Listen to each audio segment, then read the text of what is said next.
How do you represent the way that you talk on social media? When we message our friends or post online, we choose whether to write using standard spelling and grammar or whether to stray from this.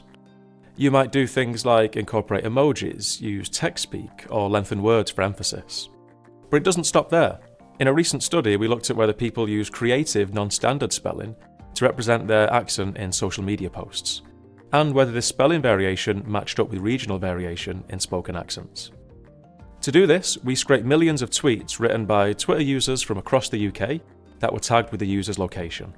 Once we had these tweets, we searched through them for different spellings to see how people represent features of their local accent.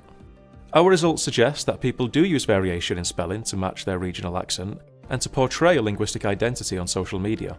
To take one example, in Scotland and in the Tyneside area, people often pronounce the vowel in words like mouth and down as oo, so that they sound more like mooth and doon. And this can be represented in their spelling with two O's, and we found people doing this more often in Scotland and in the northeast of England, exactly where we would expect to find it if people were actually using this variation in spelling to represent their regional accent.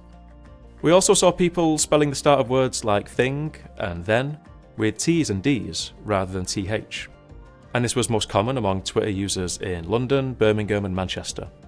This represents a dialect feature that social linguists call TH stopping, so pronouncing words like thing as ting or then as den. And once again we see it being used where we might expect, as a marker of ethnic identity in these urban and ethnically diverse areas of the UK.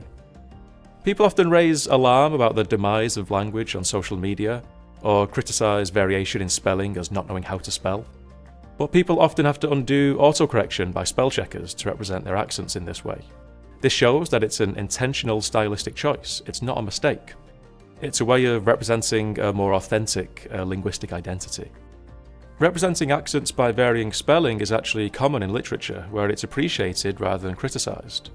We find it in the poems of Robert Burns and Emily Bronte's Wuthering Heights. Spelling variation on social media is creative and innovative in much the same way.